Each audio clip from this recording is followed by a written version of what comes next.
ఓం అమలగన్నయమ్మ ముగురమ్మల మూల పుటమ్మ చాలా పెద్దమ్మ సురారులమ్మ కడుపారడి ఉచ్చినయమ్మ తన్నులో నమ్మిన వేల్పుటమ్ములయమ్మ మనమ్ముల నుండెడి అమ్మ దుర్గమాయమ్మ కృపాబ్దియుచ్యుత మహత్వ కవిత్వ పటుత్వ సంపదల్.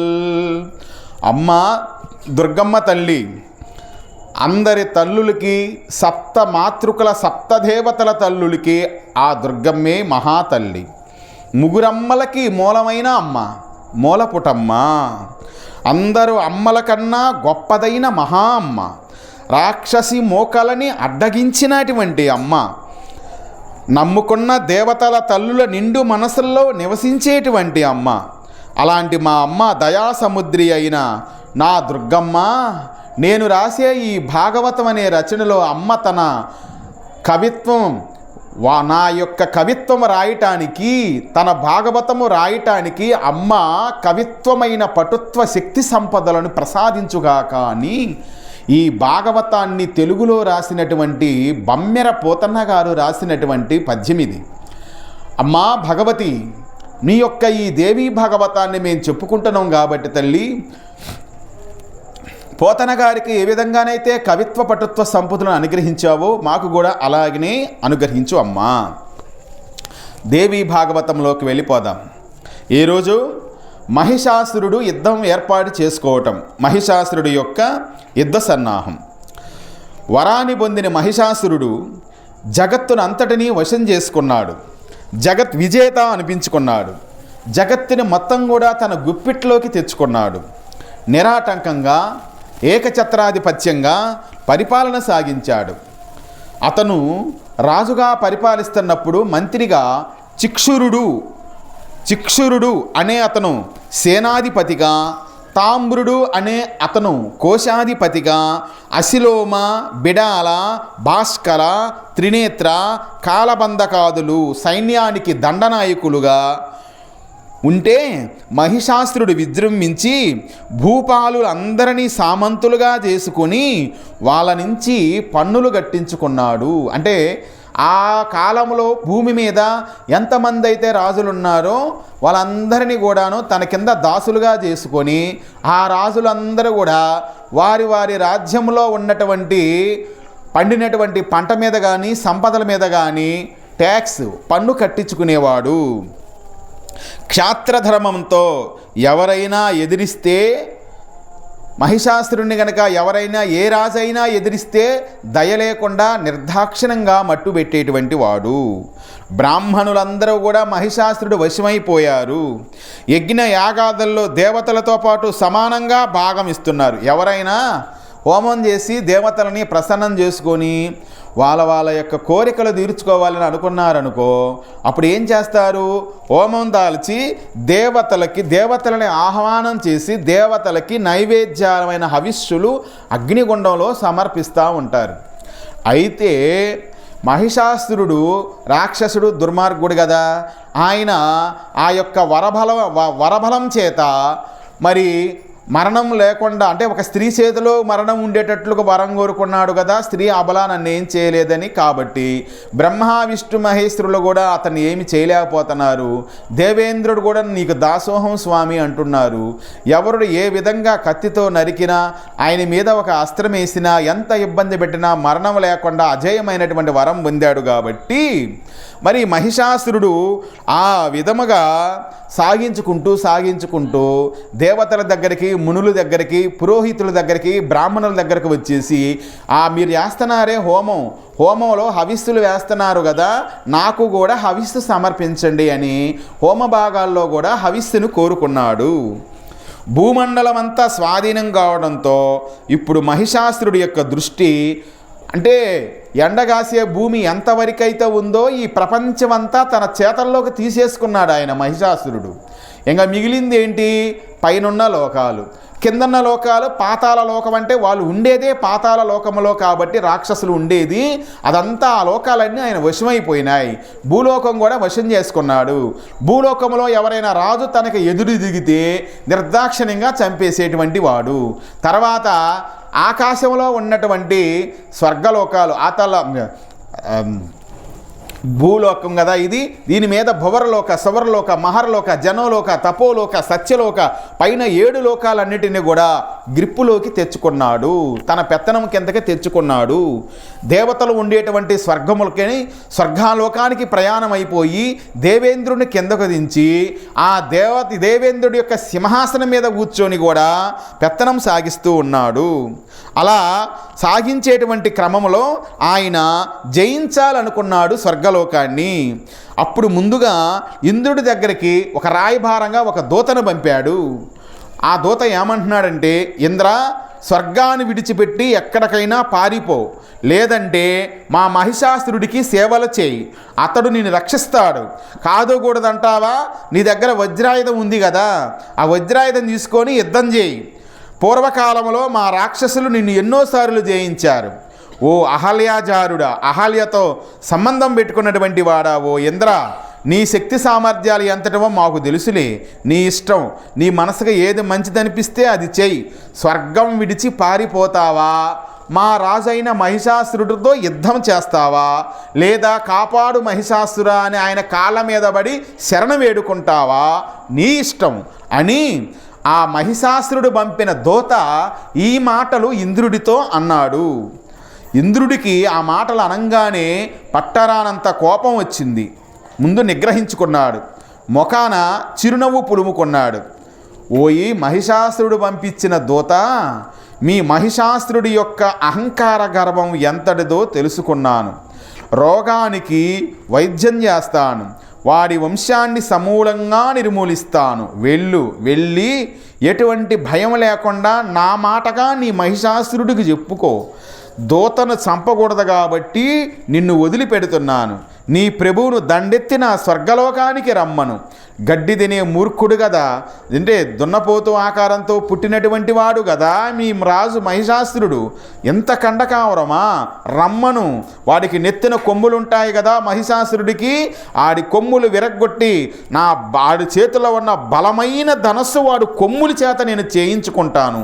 కొమ్ములు వచ్చాయనే కదా విర్రవీగుతున్నాడు. రమ్మని విరిచేస్తాను, కొమ్ముల్ని శృంగభంగం చేస్తాను. ఇంటిలో కూర్చొని ఎగరటం కాదు, దేవేంద్రుడితో యుద్ధం. ఏమనుకుంటున్నాడో రమ్మను అని ఇంద్రుడు తగ్గకుండా మహిషాసురుడు పంపించిన దూతతో సమాధానం ఇచ్చాడు. దీన్నే పోతన విధంగా మరి శ్లోక రూపంలో చెప్పాడు. హయారే త్వద్బలం జ్ఞాతం తృణాదస్త్వం జడాకృతి శృంగయోస్తే కరిష్యామి సుదృఢం చ శరాసనం. మీ మహిషాసురుడు కొమ్ములు విరగ్గొట్టి ఆ కొమ్ములతో నేను ధనస్సు చేయించుకుంటాను, బాణాలు వేసే ధనస్సు. శృంగభంగం చేస్తాను. శృంగం అంటే కొమ్ములు, భంగం అంటే విరిచేయటం, కొమ్ములు విరిచేస్తాను అన్నాడు. ఇంటిలో కూర్చొని ఎగరటం కాదు, రమ్మని యుద్ధం అని చెప్పేశాడు. ఆ దూత వెళ్ళిపోయాడు. మహిషాసురుడి దగ్గరికి వెళ్ళి సారాంశంగా 2 మాటలు చెప్పాడు. ఏమని మహిషాసురుడితో అంటున్నాడు దూత, ప్రభు, దేవేంద్రుడు నిన్ను బొత్తిగా లెక్క చేయటం లేదు. తన బలము, తన సైన్యం చాలా గొప్పవి, బాగా ఉన్నవి అనుకుంటున్నాడు. ఆ మూర్ఖుడు అన్న మాటలన్నీ యథాతథంగా ఎలా చెప్పను ప్రభు, చెప్తే నువ్వు నన్ను చంపేస్తావు, అంత నీచంగా నిన్ను మాట్లాడాడు. కాబట్టి 2 మాటలే చెప్తున్నాను, నువ్వంటే లెక్కలేదు, యుద్ధానికే రమ్మంటున్నాడు. కాబట్టి భృత్యుడు తన ప్రభువు ఎదుట ఎప్పుడు మంచి మాటలే చెప్పాలని పెద్దలు అంటారు. కాబట్టి ఉన్నదొన్నట్టు చోటు నాకు కొంచెం బాధేస్తుంది. శత్రురాజు విషం గక్కితే భృత్యుడైన దూత ఆ మాటలను తెచ్చి యథాతథంగా తన ప్రభువు ఎదుట వినిపించగలడా? ఇంద్రుడన్న మాటలు అలాగే చెప్పడానికి నాకు నోరు రావటం లేదు, ధైర్యం చాలటం లేదు. మహానుభావ మహిషాసురా, ప్రియం సత్యంచ వక్తవ్యం కదాచిచ్చుభమిచ్చునా ఇది నీతిర్మహారాజ జాగర్తి శుభకారిణి కేవలం చేత్ప్రియం బ్రూయాన్నతే కార్యం భవిష్యతి పరుషం చ న వక్తవ్యం కదాచిచ్చుభమిచ్చత. హేతుబద్ధంగా దూత చెప్పిన ఈ మాటలకి మహిషాసురుడు మండిపడ్డాడు. రాక్షస వీరులందరినీ పిలిపించాడు. తోక పైకెత్తి మూత్ర విసర్జన చేశాడు. అంటే మహిషాసురుడు దున్నపోతుని మనం చూస్తాం కదా, గేదెల్లో దున్నపోతు ఎలాగైతే ఉంటుందో వాడి శరీరం, వాడి ముఖ ఆకృతి మొత్తం అలానే ఉంటుంది. దున్నపోతులానే వాడికి కూడా ఒక తోక ఉంది. తోకెత్తి అక్కడే మూత్ర విసర్జన చేశాడు. లాంగూలం పృష్ఠదేశేచ కృత్వా మూత్రం పరిత్యజన. లాంగూలం అంటే తోక, లాంగూలం పృష్ఠదేశే, పృష్ఠ అంటే వెనక భాగం, పృష్ఠదేశేచ కృత్వా మూత్రం పరిత్యజన్. అక్కడ తోక పైకెత్తి మహిషాసురుడు అక్కడే మూత్రం పోశాడు. సభలో పోసేసి అందరికీ వినిపించేటట్లు గట్టిగా వార్నింగ్ ఇస్తున్నాడు రాక్షసులందరికీ కూడా. రాక్షసుల్లో ఎవడైతే ఒక్కొక్కడు 100 మందిని 200 మందిని జయించగలడో అంతటి గొప్ప గొప్ప రాక్షస వీరులని, రాక్షస సైన్యానికి దండనాయకుల్ని పిలిచి అరుస్తున్నాడు. ఏమని? రాక్షస వీరులారా, ఇంద్రుడు మనతో యుద్ధం కోరుకుంటున్నాడు. యుద్ధానికి సన్నద్ధులు కండి. ఆ సుర అధముని జయించాలి. ఈ సృష్టిలో నన్ను ఎదిరించి నిలబలగడిగిన వీరుడెవడు? 1000 మంది ఇంద్రులైనా నాకు సాటిరారు. నిర్భయంగా ఒంటి చేత్తో వాణ్ణి చంపేస్తాను. వీడు, ఈ ఇంద్రుడు ముక్కు మూసుకొని తపస్సు చేసుకుని మునీశ్వరులు ఎదుటే వీరుడు. నాలాంటి వీరుడు దగ్గర కాదు. కుటిలుడు, లంపటుడు, పరదారాపహర్త, అపసరసలే వీడి బలం. అంటే ఎప్పుడు పరాస్త్రీలను కోరుకుంటూ ఉంటాడు. వాడి దగ్గర చాలామంది అప్సరసలు ఉంటారు. రంభ, ఊర్వశి, మేనక, తిలోత్తమ ఇలాంటి అందగత్తెలు డ్యాన్సులు వేస్తూ ఉంటారు. వాళ్ళ ముందే మాత్రమే వాడి యుద్ధము, వాడి ప్రగల్భాలు, వాడి వేషాలు. నాలాంటి వీరుడి ముందు కాదు. తపస్సులను ధ్వంసం చేయటమే వీడి ప్రతాపం. ఎవడైనా భూలోకంలో 100 యజ్ఞాలు చేశాడంటే దేవలోకంలో ఉన్న ఇంద్రుడికి భయం పట్టుకుంటుంది. దేవలోకంలో ఉన్న ఇంద్రుడికి భయం పట్టుకుంటుంది. ఎందుకు భయం పట్టుకుందంటే వేదం ఒకటి చెప్తుంది, ఎవరైతే 100 యజ్ఞాలు భూమి మీద చేస్తారో వాళ్ళు శరీరం వదిలిన తర్వాత ఆకాశంలో ఉన్న స్వర్గలోకములో వాళ్ళకి ఇంద్ర పదవి పోస్ట్ వస్తుంది. ఇంద్రుడి యొక్క సింహాసనం మీద కూర్చొని దేవలోకాన్ని ఆ పుణ్యం అయిపోయేంత వరకు, ఏ పుణ్యం అయిపోయేంత వరకు, భూలోకములో హోమాలు యజ్ఞాలు చేసిన పుణ్యం అయిపోయేంత వరకు అక్కడ ఇంద్ర పదవి మీద కూర్చొని, ఇంద్ర సింహాసనం మీద కూర్చొని ఇంద్ర పదవిని అలంకరించి అద్భుతమైనటువంటి నోటితో మాటతో కని విని ఎరగని సుఖాలు అనుభవించవచ్చు. కాబట్టి అలాంటి ఎవడైనా సరే 90 యజ్ఞాలు చేసిన భూలోకములో 99 హోమాలు చేసిన 100వ యజ్ఞం కంప్లీట్ అయ్యే సమయంలో ఇంద్రుడు వెంటనే ఆ చేసేటువంటి ఆ యొక్క తపస్సుని చెడగొడతా ఉంటాడు, ఆ హోమాన్ని చెడగొడతాడు. ఎందుకంటే మోయుడు 100 యజ్ఞాలు కంప్లీట్ చేసిందంటే నాకు పోటీ వస్తాడు, నా పదవి పోతుంది పైన అని భయం అతనికి.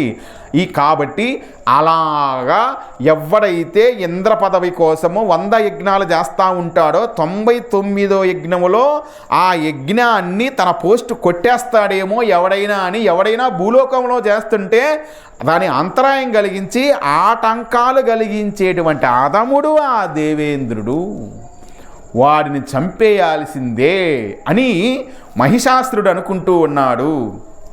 అనుకొని అప్సరసలే వీడి బలం, తపస్సులని హోమాలని ధ్వంసం చేయటమే వీడి ప్రతాపం. ఖలుడు అంటే దుర్మార్గుడు, అల్పాయుధుడు, తక్కువ ఆయుధాలు కలిగినటువంటి వాడు. నా దగ్గర ఆయుధాలు భూమి నుంచి ఆకాశమంత ఎత్తుగా లెక్క పెట్టడానికే అసాధ్యమైనన్ని ఆయుధాలు నా దగ్గర ఉన్నాయి. ఆడి దగ్గర ఏముంటుంది? ఉంటే వజ్రాయుధం ఉంటుంది, అదొక్కటేగా ఆడి దగ్గర ఉన్నది. నా దగ్గర ఉన్న ఆయుధాలు అశేషమైనవి, లెక్కించడానికే వీలుగానటువంటివి. అల్పాయుధుడు, నిత్య పాపి, విశ్వాసఘాతకుడు, సంధి చేసుకొని నమ్మించి దైత్యుణ్ణి మట్టుబెట్టాడు, మోసం చేసి పొట్టన పెట్టుకున్నాడు. ఇక వాళ్ళ బాస్ ఉన్నాడు, ఎవరో విష్ణుమూర్తి, ఒక కపటి, మాయగాడు, చీటర్, కుహకుడు. ఎన్నెన్ని వేషాలు వేస్తాడో, ఎన్నెన్ని రూపాలు ధరిస్తాడో. కాసేపు చేప రూపం అంటాడు, కాసేపేమో తాబేలు రూపం అంటాడు, కాసేపేమో వరాహ రూపం అంటాడు, కాసేపేమో సింహ రూపం అంటాడు. సమయానికి తగ్గట్లుగా వాళ్ళ బాస్ విష్ణుమూర్తి ఎన్నెన్ని రూపాలు ధరిస్తాడో. చివరికి ఆ విష్ణుమూర్తి పంది రూపానికైనా వెనుకాడడు. హిరణ్యాక్షుని అలాగే కదా పందిలాగా మరి సంహరించాడు. హిరణ్యకశిపుని నరసింహ రూపం ధరించి చీల్చి వేధించాడు. నేను ధనుపుత్రుణ్ణి, ధను అనేవాడి యొక్క కొడుకుని. వీళ్ళంతా కుచంత్రాలకు నేను లొంగను. దేవతలను చస్తే నమ్మను. చూస్తా ఇంద్రుడు ఏం చేయగలడో. ఆ శ్రీహరి ఏం చేయగలడు? రణరంగంలో దిగితే శివుడైనా నన్నేం చేయలేడు. అష్టదిక్పాలకులంటే తూర్పు దిక్కుకు అధిపతి, అలానే ఆగ్నేయ దిక్కుకు అధిపతి, దక్షిణ దిక్కుకు అధిపతి, నైరుతి మూలకి దిక్కుకు అధిపతి, పడమర దిక్కుకు అధిపతి, వాయువ్య దిక్కుకు అధిపతి, ఉత్తర దిక్కుకు అధిపతి, ఈశాన్య దిక్కుకు అధిపతి. ఎవరు ఇక్కడ నువ్వు?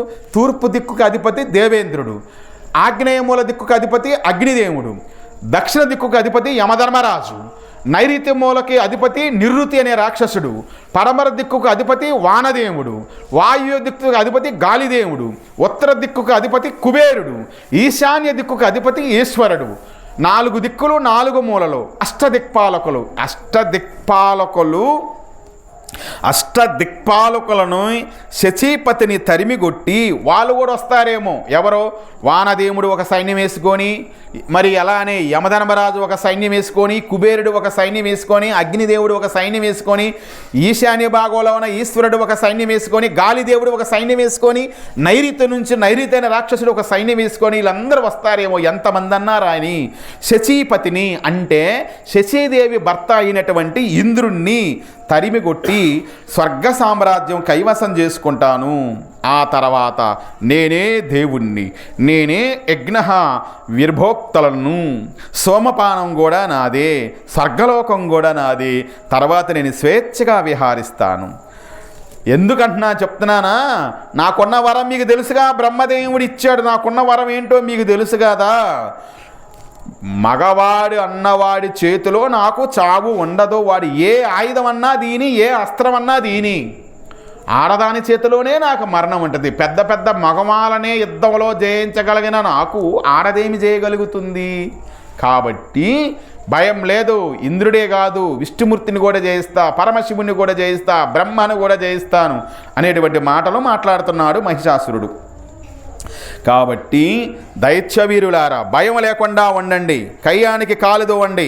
మన పాతాళ లోకం నుంచి పర్వతాల చివర దాకా దానవీరులు ఎక్కడెక్కడైతే ఉన్నారో వాళ్ళందరికీ కబురు పెట్టండి, యుద్ధానికి రమ్మని. యుద్ధానికి వెళదాం. నిజానికి నేను ఒక్కడినే అన్ని దేవతలను జయించగలను, కానీ దానవులారా శుభం కోసమని మిమ్మల్ని అందరినీ పిలుచుకొని తీసుకువెళుతున్నాను అన్నాడు. ఏకో అహం సర్వదేవేశాన్ విజేతుం దానవాః క్షమః శోభార్థం వసమాహూయ నయామి సుర సంగమే. అంటే రాక్షస వీరులారా, భయం లేకుండా ఉండండి, కయ్యానికి కాలుదోవండి. పాతాళం నుంచి పర్వతాగ్రాల నుంచి దానవీరులు అందరినీ ఆహ్వానించండి. నిజానికి నేను ఒక్కడినే అందరి దేవతలను జయించగలను. దానవులారా, కొంచెము మీ అందరూ వస్తే చూసే వాళ్ళకి అబ్బా అని అనుకుంటారని మీ అందరిని పిలుస్తున్నాను. వాస్తవానికి మీ అందరూ నాకు అవసరమలే, నేను ఒక్కనే జయించుకొని వస్తాను అని అంటున్నాడు. అది ఆ శ్లోకం. ఏకో అహం సర్వదేవేశాన్ విజేతం దానవాక్షమః శోభార్థం వస్సమాహూయ నయామి సుర సంగమే అన్నాడు. నాకేం భయం లేదు. ఈ కొమ్ములతో, ఈ గిట్టలతో దేవతలని చీల్చి చెండాడుతాను. వరం ఉంది కదా నాకు, చావు లేదనే వరణం. మగవాడి చేతిలో చావు లేదనే వరం ఉంది కదా. మరణం లేదు, ఓటమి లేదు, అపజయం లేదు. అందరూ యుద్ధానికి సన్నిధులుగండి, బయలుదేరండి, దేవలోకం జయిద్దాం. అక్కడున్న నందనవనంలో విహారిద్దాం, మందార కుసుమాలు మెల్లో వేసుకొని ఆనందిద్దాం. అక్కడ రంభా, ఊర్వశి, మేనక, తిలోత్తమ లాంటి అప్సరసులు ఉన్నారు, వాళ్ళతో డ్యాన్సులు కూడా వేద్దాం. అక్కడ కామధేను అనేటువంటి ఆవు ఉంటుంది, దాని పాలు అమృతమట, అవి తాగేద్దాం. అక్కడే ఆ లోకంలో కూడా ఒక డ్రింక్ ఉంటుంది, ఒక వైన్ లాంటిది, దాన్ని సోమపానం, సురాపానం అంటారు. అది కూడా తాగి చిందులు వేద్దాం. గంధర్వ గీతాలు మన పాడమంటే వాళ్ళు పాడతారు, మన డ్యాన్స్ వేయమంటే వాళ్ళు వేస్తారు, ఏ డ్యాన్స్ కావాలంటే ఆ డ్యాన్స్ వేస్తారు. అంతా కూడా చూద్దాం. రకరకాల మద్యాలు ఉంటాయి, ఒక్క రకమైన డ్రింక్ కాదు, అక్కడ అద్భుతమైనటువంటి డ్రింకులు ఉంటాయి, ఎన్ని తాగేద్దాం. రంభ, ఊర్వశి, మేనక, ఘృతాచి, తిలోత్తమ వాళ్ళు నాట్యం చేస్తూ వాళ్ళ చేత మనం తాపించుకుందాం. కాబట్టి రంజింపజేస్తారు. ఇంకా ఆలస్యం ఎందుకు నా రాక్షసులారా, మీ అందరికీ పండగే, నా ఒక్కడికే కాదు. పదండి స్వర్గలోకానికి అని ఇవ్వాలి, స్వర్గానికి పోతాం, సిద్ధమవ్వండి, యుద్ధ ప్రయాణానికి మంగళాచరణ చేయండి, మన గురువు శుక్రాచార్యుని పిలవండి, అర్చించండి, జయప్రదమైన యజ్ఞం చేసి ఆశీర్వదించమనండి. రాక్షస నాయకులకు ఆ మహిషాసురుడు ఇలా ఆజ్ఞాపించి ఉత్సాహంతో ఉబ్బి తబ్బిబ్బైపోతూ త్వరగా తన ఇంటిలోకి చేరుకున్నాడు. దేవేంద్రుడు కూడా యుద్ధం తప్పదని నిర్ణయించుకున్నాడు. అక్కడ ఆకాశంలో స్వర్గలోకంలో నిర్ణయించుకొని అష్టదిక్పాదకులను మొత్తాన్ని కూడా పిలిచి ఒక మీటింగ్ పెట్టాడు ఆయన పైలోకాల్లో. ఈ మీటింగ్ ఎందుకు పెడుతున్నానంటే మీ అందరికీ తెలుసు, మహిషాసురుడు అనేవాడు మన స్వర్గం మీదకి యుద్ధానికి వస్తున్నాడు. యమధర్మరాజా, నువ్వు ఏ విధంగా ఎదుర్కోగలవు, నువ్వు ఎంతమంది సైన్యాన్ని తీసుకోగలవు, మనం ఏ వ్యూహం వండుదాం, వాడు వస్తుంటే చక్ర వ్యూహం వండుదామా, గరుడు వ్యూహం వండుదామా, త్రిశూల వ్యూహం ఏమైనా వండుదామా, ఏ వ్యూహం పండుదాం, వరుణి దేవుడా మరి నువ్వేం చేస్తావు, నువ్వు ఏ విధంగా ఎదుర్కొంటావు, ఇలా 4 దిక్కులు 4 మూలలు 8 అష్టదిక్పాలకులని సంప్రదించి మీటింగ్ పెట్టాడు దేవేంద్రుడు. ఆ విధంగా రంభుడి కొడుకు మహిషాసురుడు వరదర్పితుడై స్వర్గానికి దండెత్తి రాబోతున్నాడు. ఇందాకనే వాడి దూత వచ్చాడు. దేవలోకాన్ని విడిచిపెట్టిపోతావా, యుద్ధానికి నిలబడతావా అంటూ వాడికి నేను సందేశం ఇచ్చాను. వాడికి మనం లొంగిపోయి సేవకులం అవ్వాలట. అలా అనుకుంటే మనల్ని ఇంకా బతకనిస్తారా? సేవకులైన వారి మీద కోపగించడట, లేదంటే యుద్ధానికి సిద్ధంగా అమ్మన్నాడు. మనం గనక వాడికి పాదాలకి నమస్కారం చేసి స్వర్గంలో ఉన్న సీటు వాడికి ఇచ్చేస్తే మనల్ని ఏం చేయడంట, మనల్ని చంపేయడంట, లేకపోతే మాత్రము మనల్ని చంపేస్తాడంట. కాబట్టి అటువంటిది బలవంతుడు వరదర్పితుడైన ఈ శత్రువును అసలు ఉపేక్షించకూడదు. బుద్ధి బలముతో పాటు బాహుబలం ఉపయోగించి వీడి పీడ వదిలించుకోవాలి. ఇలాంటి దుష్టుల పట్ల సంధి మంత్రాలు పనికిరావు. మాట కట్టుబడి ఉండే మంచివారితో కానీ ఇలాంటి నీచులతో సంధి కుదుర్చుకోవటం క్షేమం కాదు, గౌరవం అంతకంటే కాదు. పోనీ అంటే యుద్ధానికి దండెత్తితే సాహసమవుతుందేమో అని అనుమానిస్తున్నాను. వాడు వరదానా దర్పితుడు, దేవదానవ మానవుల వల్ల మరణం లేదుట. అదిగాక యుద్ధం అనేసరికి గెలుపు ఓటములు దైవాధీనాలట. అందుచేత బాగా ఆలోచించి మనం ఒక నిర్ణయం తీసుకోవాలి. ముందుగా దూతలను పంపించి పరిస్థితి తెలుసుకోవటం మంచిది అనిపిస్తుంది నాకు. ఇంగితజ్ఞులు, నిస్సంగులు, నిస్పృహులు, సత్యవాదులు అయినటువంటి దూతలను పంపి వాడి సేనా సన్నద్ధన గ్రహించటం అవసరం. అంటే మహిషాసురుడు యుద్ధానికి బయలుదేరుతున్నాడంటే ఆడు ఎట్లా బయలుదేరుతున్నాడు, ఎంతమంది సైన్యాన్ని తీసుకొని వస్తున్నాడు, అందులో ఆ యుద్ధానికి వచ్చే వాళ్ళు ఎవడెవడ గట్టివాడు, వాడికి ఎలాంటి యుద్ధం వచ్చు, వాళ్ళ దగ్గర ఉన్న ఆయుధాలు ఎన్ని ఉన్నాయి, ఎలాంటి ఆయుధాలు ఉన్నాయి, ఒక్కొక్క ఆయుధము పట్టుకుంటే అందులో ఎంతమందిని ఎవడెవడు ఎంతమందిని చంపగలడు, ఎన్ని లక్షల మంది సైన్యం వస్తుంది, ఇవన్నీ కనుక్కోవటం. అంటే యుద్ధానికి వెళ్ళేటప్పుడు శత్రు బలం తెలుసుకోవటం అనేది చాలా ముఖ్యం కదా. కాబట్టి మహిషాసురుడి యొక్క శత్రుబలం ఎంతో తెలుసుకోవాలని మంచి వాళ్ళని దూతలుగా పంపించి, అంటే వాళ్ళు ఏమంటారంటే ఏజెంట్లు అంటారు, సీక్రెట్ ఏజెంట్స్ అన్నమాట. అంటే వెళ్ళి వాళ్ళు దొంగచాటుగా ఉండి గమనించి వచ్చి మళ్ళా ఇంద్రుడికి మెసేజ్ ఇచ్చేస్తారు, స్వామి వాళ్ళు ఇంతమంది వస్తున్నారు, వాళ్ళలో ధూమరాక్షుడు ఉన్నాడు, బిడాలుడు ఉన్నాడు, బిడాలుడు దగ్గర ఈ ఫైటింగ్ ఉంటుంది, వాడు ఇంతమందిని చంపగలడు, వాడి దగ్గర ఈ ఆయుధాలు ఉంటాయి, వాడిని ఎదుర్కోవాలంటే ఇదిగో ఇది, ఇలా కనుక్కునేటువంటి ఏజెంట్లు గూఢాచారులు అంటారు. ఈ గూఢాచారులను పంపించాడు దేవేంద్రుడు.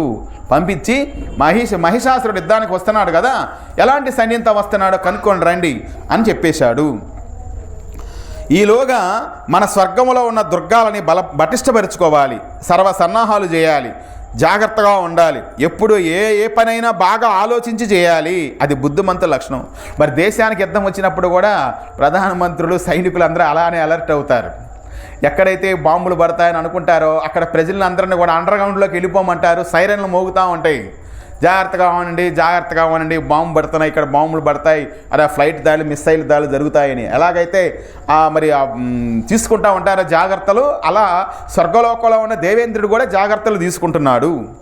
విచార్య కలు కర్తవ్యం కార్యం బుద్ధిమతా సదా సహసా విహితం కార్యం దుఃఖదం సర్వదా భవేత్. అంటే సర్వసన్నాహాలు చేయండి, మనం జాగ్రత్తగా ఉండాలి, ఎవ్రీ మినిట్ చాలా అలర్ట్గా ఉండాలి, ఎప్పుడైనా ఏ పనైనా బాగా ఆలోచించి చేయాలి, అది బుద్ధిమంతుల లక్షణం. హడావుడిగా నిర్ణయాలు తీసుకుంటే అసలుకే మోసం వస్తుంది అని దేవేంద్రుడు అన్నాడు. దానవుల పట్ల భేదం పనిచేయదు, భేదోపాయం పనిచేయదు. దేవతలతో శత్రుత్వం అనే విషయంలో వారంతా ఎప్పుడు ఏకాభిప్రాయాలే. అంటే వారి దగ్గర కూర్చొని మీరు మేమిద్దరం బాయి అనుకుంటే వాళ్ళు లొంగరోళ్ళు. ఎందుకంటే రాక్షసులు అనే వాళ్ళకి దేవతలు అంటే ఎప్పుడూ గిట్టదు. వాళ్ళకి ఎవరైనా శత్రువులు ఉన్నారంటే వాళ్ళు దేవతలే. కాబట్టి అందుచేత దూతలను పంపించి బలాబలాలు తెలుసుకుందాం, తర్వాత ఒక నిర్ణయం తీసుకుందాం. సాహసం అన్ని వేళలా పనికిరాదు, ఒక్కొక్కసారి విపరీతమైన ఫలాలను ఇస్తుంది. తెలియని మందు మింగితే ఏమవుతుంది? సర్వదా తద్భవే నూన మజ్ఞాతం ఔషధం యత. తెలిసి మందు మింగాలి, తెలియని మందు మింగితే అది శరీరానికి మంచి చేయొచ్చు, చెడ్డ చేయొచ్చు, మనకు తెలియదు కదా. కాబట్టి యుద్ధం చేసే ముందు కూడా ఎదుటివాడి బలం తెలుసుకొని యుద్ధానికి దిగటం అన్ని విధాలా మంచిది అనుకున్నాడు. జనమేజయ వ్యాసుడు చెప్తున్నాడు. ఎవరికి? అర్జునుడు మునిమనుడికి చెబుతున్నాడు ఈ భారతం. జనమేజయ, ఇంద్రాదులు ఇలా ఆలోచన చేసి మహిషాసురుడు, ఇప్పుడు శ్రీరాముడు ఉన్నటువంటి రాజ్యంలో అనుకున్న రాజధానికి ఏం పేరు? అయోధ్య. మరి మహిషాసురుడు ఉన్నటువంటి రాజ్యానికి ఏం పేరో తెలుసా? మాహిష్మతి. ఏం పేరు? మాహిష్మతి. మాహిష్మతి అనేది మహిషాసురుడి యొక్క రాజ్యం. ఆ రాజ్యం పేరు రాజధాని మాహిష్మతి సామ్రాజ్య నగరం. అది రాజధాని అనమాట. మాహిష్మతి సామ్రాజ్యం అంటే ఆ మహిషాసురుడు పాలించే రాజ్యాన్ని మొత్తానికి కూడా ఆయన ఉండే నగరం అది మాహిష్మతి. కాబట్టి ఆ మాహిష్మతి చారుల్ని పంపించాడు. ఆ మాహిష్మతికి వెళ్ళి గూఢాచారులను పంపించి అక్కడ ఎంతమంది ఉన్నారో, ఎలాంటి వారు వస్తున్నారో, యుద్ధానికి ఎంతమంది వస్తున్నారో కనుక్కొని రమ్మంటానికి పంపించారు. వాళ్ళు వెళ్ళారు, చూశారు, నిజమైన సమాచారం కనుక్కున్నారు. వెంటనే దేవలోకానికి వచ్చి ఇంద్రుడితో చెబుతున్నాడు, అయ్యా ఎన్ని లక్షల సైన్యం వస్తుంది, వాళ్ళు ఇదిగో ఈ లక్షల మందికి పలానా అతను దండనాయకుడిగా వస్తున్నాడు, వాడి దగ్గర ఈ బలం ఉంది, వాడి దగ్గర ఈ అస్త్రం ఉంది, వాడు ఈ విధంగా ఎదుర్కోవటానికి కూడా కుదిరేటువంటి మనిషి కాదు. ఇలాంటి విషయాల మొత్తానికి కూడా దేవేంద్రుడికి చెప్పేశారు. ఇంద్రుడు వెంటనే ఏం చేశాడంటే వాళ్ళ పెద్ద ఆయన పిలిచాడు. ఇంద్రుడికి పెద్ద ఆయన ఎవరంటే వాళ్ళ గురువు. ఎవరైనా? బృహస్పతి. బృహస్పతి దేవతల గురువు. ఇప్పుడు మన నవగ్రహాలు ఉండలే, నవగ్రహాలు గురుగ్రహం ఉంటుంది కదా, ఆ గురుగ్రహం అంటే అది బృహస్పతే. దేవతల గురువు బృహస్పతి. మహాబుద్ధిమంతుడు, మేధావి, జ్ఞాని బృహస్పతి. బృహస్పతి దగ్గరికి వెళ్ళి అడిగాడు, గురుదేవా యుద్ధం జరగబోతుంది, ఇంకేదన్నా మీ సందేశం ఏమైనా ఉంటే ఇవ్వండి, ఏం చేయమంటారు, మమ్మల్ని ఎలా ఎదుర్కోమంటారు, మీ ఆశీర్వాదాలు మాకు కావాలి అని అడిగారు. ఇంకా అంటున్నాడు ఇంద్రుడు ఏమని వాళ్ళ గురువుతో, మహామతి, మంచి తెలివి కలిగినోడా బృహస్పతి, నువ్వు మా గురువువి, రాజనీతి తెలిసినటువంటి వాడివి, సర్వజ్ఞుడవు. మహిషాసురుడు మదం ఎక్కిన వాడై మన లోకానికి దండెత్తబోతున్నాడు, వాడిని ఎదుర్కోవాలి. ఎలా ఎదుర్కోవాలి, ఏం చేయాలి, ఎలా చేయాలి, నువ్వే ఆలోచించి ఒక సలహా చెప్పు. ఈ ఆపద సమయంలో నువ్వు తప్ప నాకు ఇంకొక దిక్కు లేదు. అటువైపు శుక్రాచార్యుడు ఉన్నాడని నీకు తెలుసు కదా. ఇక్కడ ఒకటి, దేవతలకి రాక్షసులకి తల్లులు వేరు కానీ తండ్రి ఒక్కడే. వాళ్ళు వాస్తవానికి అన్నాదమ్ములు అవుతారు. కానీ దేవతల మనసేమో లోకం మేలు కోసం తను ధన మన ప్రాణాలని లోకానికి అర్పితం చేసేటువంటి త్యాగగుణం కలిగినటువంటి వాళ్ళు. రాక్షసులేమో వాళ్ళ స్వార్థానికి ఎంతమందిని చంపటానికైనా కూడా వెనుకాడినటువంటి రజోగుణ సంపన్నులు. అందుకని చెప్పేసి వాళ్ళకి వీళ్ళకి పుట్టుకతోనే బద్ధవైర్యం ఉన్నది. తల్లులు వేరు కానీ తండ్రి ఒక్కడే, కశ్యప ప్రజాపతి. కశ్యప ప్రజాపతికి పెద్ద భార్య అదితి వలన దేవతలు పుట్టితే రెండో భార్య దితి వలన రాక్షసులు పుట్టారు.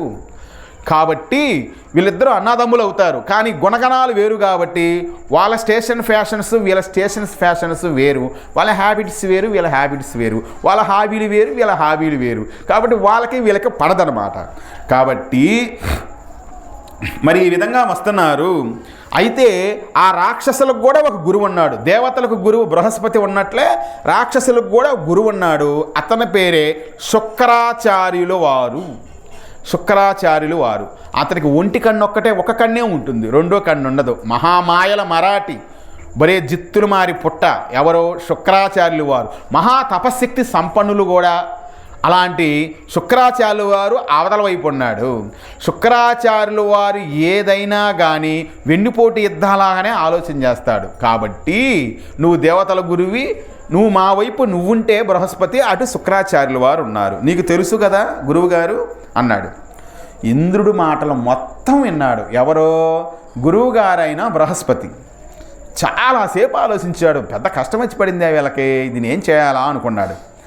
మెల్లగా ఇంద్రుని దగ్గర కూర్చోబెట్టుకొని ఇంద్రుడి యొక్క కుడి భుజం మీద తన కుడి చెయ్యి వేసి, ఇంద్రా కంగారు పడకు, ధైర్యంగా ఉండు, కష్టాలు వచ్చినప్పుడే ధైర్యంగా ఉండాలి. ధైర్యం అనేది ఎప్పుడు ఉపయోగపెట్టాలి? కష్టాలు వచ్చినప్పుడే ఉపయోగపెట్టాలి. ఓడిపోవటం గెలవటం ఎన్ని సహజం మానవ జీవితంలో. ఒకసారి గెలుస్తాం, ఇంకోసారి ఓడిపోతాం. అంత మాత్రాన మళ్ళీ గెలవకుండే ఉండం. ప్రయత్నం అనేది చాలా గొప్పది. కాబట్టి ఈ ఓడిపాటాలు గెలవటాలు మొత్తము దేవుడి చేతిలో ఉంటుంది, దైవాధీనాలే. కాబట్టి జరగాల్సింది ఎలాగూ జరుగుతుంది, దాన్ని ఎవరు తప్పించలేరు. మన ప్రయత్నం మనం మాత్రం చేయాల్సిందే, యుద్ధం అయితే తప్పదు. కాబట్టి పురుషాకారంగా ఉండాలి. పురుషకారంగా ఉండాలి అంటే ధీరత్వంగా, వీరత్వంగా, ఎదుటివాడిని నేను జయించగలన పౌరుషంగా ఉండాలి. కాబట్టి మహామునీశ్వరులైన ముక్తి కోసం ప్రయత్నం చేయాల్సిందే. రాసిపెట్టి ఉంటే అదే వస్తుంది అని ఊరుకుంటే ఎవరికి ఏది రాదు. ముక్తి అసలే రాదు, అది పూర్తిగా దైవాధీనమే. అయినా ధ్యానము, తపస్సు వంతు ప్రయత్నాలు ఉండాల్సిందే కదా. అంటే ముక్తి ఊరకు వస్తుందా? ముక్తి అంటే ఏంటి? ఇప్పుడు పుట్టినోడు సావకా తప్పదు, సచ్చినోడు మళ్ళా పుట్టకా తప్పదని భగవద్గీత చెబుతుంది కదా. అసలుకి చనిపోయిన తర్వాత అసలు జన్మకే రాకపోతే ఇంకా మరణం ఎక్కడుంటుంది?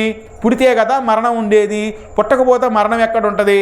అలా సాగు పుట్టకలు లేకుండా ఎప్పుడు ఆ జీవాత్మ భగవంతుడి యొక్క లోకములో, ఆయన సన్నిధానంలో, ఆయన పాదాల దగ్గర, ఆయన హృదయంలో లీనమైపోయి ఉండటమే ముక్తి, మోక్షము. కాబట్టి ఈ మోక్షం అనేది నాకు కావాలని ఊర కూర్చుంటే రాదు కదా.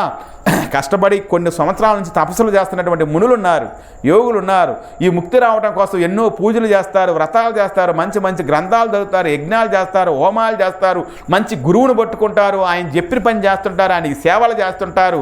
అలానే మనసును నిగ్రహించడం కోసం ధ్యానాలు చేస్తుంటారు. ఇవన్నీ చేసినా ఎప్పుడుకో ఆ జగన్మాత అనుగ్రహించినప్పుడు వాడిని బయటేస్తుంది, ముక్తి ఇచ్చేస్తుంది. కాబట్టి ఇంత అలా ముక్తి తేరగా కూర్చుంటే వచ్చేది కాదు కదా ముక్తి. కాబట్టి మనం కూడా ప్రయత్నం చేయాల్సిందే. కాబట్టి దైవం అనుకూలించలేదు, మనకు ఉపశమనం పొందాలే కానీ నిందలకు తెగకూడదు. ఒకవేళ దేవుడు మనల్ని ఓటమే ఇచ్చాడు అనుకో, మనం ఓడిపోయాము ఎవరితో? మహిషాసురుడితో. మేము దేవతలము, మేము ఇంత మంచి వాళ్ళము, మేము లోకానికి ఇంత స్వార్థం లేకుండా మా జీవితాలను త్యాగం చేసి అంత గొప్ప మనసు కలిగిన వాళ్ళము. హే పరంధామ, హే తల్లి, హే భగవంతుడా, నువ్వు నా యందు లేవు, దుర్మార్గులైన వాళ్ళకి విజయం ఇచ్చావు, మమ్మల్ని ఓడిపోయేటట్టు చేసామని దేవుణ్ణి నిందించకూడదు. ఓకేనా? సమయపాలన బట్టి ఓర్పుతో ఉండాలి అని చూడండి. ఆ బృహస్పతి అంటే ఆ గురువుగారు, అంటే ఆ గురువుగారు మైండ్ సెట్టు, ఆయన మాటలు, ఆయన ఆలోచన ధోరణి, జరగబోయేది ఒకవేళ ఓటమే జరగబోతుంది ఏమోనని మళ్ళా అంచనా వేసి ఆయన అంత తెలివిగా మాట్లాడి దేవతల యొక్క దేవుణ్ణి నిందించి ఉన్న పుణ్యాన్ని పోగొట్టుకుంటారేమో, దానివలన దేవతలకు దైవశక్తి క్షీణిస్తే రాక్షసులు అజేయులైపోయి వీళ్ళని ఓడిస్తారేమోనని చాలా దీర్ఘాలోచనగా చెప్పాడు బృహస్పతి. కృతే పురుషకారే అపి యది సిద్ధిర్న జాయతి న తత్ర దూషణం తస్య దైవాదీనే శరీరిని. యుద్ధాలలో ప్రధానంగా జయం పొందటమే లబ్ధి అనేది మంత్రాంగం మీదనో సైన్యం సమృద్ధి మీదనో ఆధారపడి ఉండదు. నాకు ఇన్ని వేల మంది సైనికులు ఉన్నారు, వాడికి కొంచెం మంది సైనికులు ఉన్నారు, అలానే నా దగ్గర ఇన్ని ఆయుధాలు ఉన్నాయి, వాడి దగ్గర కొంచెం ఆయుధాలే ఉన్నాయని యుద్ధానికి నేనే గెలుస్తాను నా అహంకారంతో వెళ్ళకూడదు. మహాభారతంలో ఏం జరిగిందో మనం చూశాము కదా. పాండవుల కంటే కౌరవుల సైన్యము రెండింతలు ఎక్కువగా ఉంది. దుర్యోధనుడు అనుకున్నాడు, పాండవుల సైన్యం నా సైన్యం కంటే చాలా తక్కువగా ఉంది కాబట్టి నేనే విజేతనే అనుకున్నాడు. కానీ పాండవుల వైపు ఎవరున్నారు? దేవుడు ఉన్నాడు. ఎవరో? దేవాది దేవుడు శ్రీకృష్ణ భగవానుడు ఉన్నాడు. కాబట్టి ఈ జయాపజయ నాకెంతమంది సైన్యం ఉంది, నాకు ఇన్ని ఆయుధాలు ఉన్నాయి అని అనుకోకూడదు. యుద్ధములో గెలవటం ఓడటం అనేది దైవుడి యొక్క కృప మీద ఆధారపడి ఉంటుంది అంటున్నాడు బృహస్పతి. బలవంతుడు ఓడిపోవచ్చు, బలహీనుడు గెలవచ్చు, ధీమంతుడు నష్టపోవచ్చు, బుద్ధిహీనుడు భోగాలు పొందవచ్చు, పిరికివాడికి కూడా ఒక్కోసారి కలిసి వచ్చిద్దట టైం, వాడికి జయము రావచ్చు, పిరికివాడు కూడా గెలుస్తాడు ఒక్కోసారి యుద్ధంలో దేవుడు అనుగ్రహిస్తే. ఎందుకంటే పిరికివాడు పక్కన గట్టివాడు ఎవడో దొరుకుతాడు, వాడు అదృష్టం బాగుండి వాడే వీడికి జయాన్ని తెచ్చిపెడతాడు. కాబట్టి మహాశిరుడు కూడా పారిపోవచ్చు. అంతా దైవాధీనం. ఇంద్ర, ఎందుకయ్యా బాధపడతావు? మనం యుద్ధం చేయాలి కాబట్టి యుద్ధం చేస్తున్నాం అంతే. చూద్దాం మనం నమ్ముకున్న భగవంతుడు ఏం చేస్తాడో, ఓడిస్తాడో గెలిపిస్తాడో తర్వాత ఆయన అధీనం. విచారించే ప్రయోజనం లేదు. మన ప్రయత్నం మనం చెయ్యటమే. దుఃఖమే మిగులుతుందో సుఖమే కలుగుతుందో, దుఃఖాల్లో ఉన్నప్పుడు దుఃఖాదికులను చూసి, సుఖాల్లో ఉన్నప్పుడు సుఖాదికులను చూసి మనల్ని మనమే ఓదార్చుకోవాలి.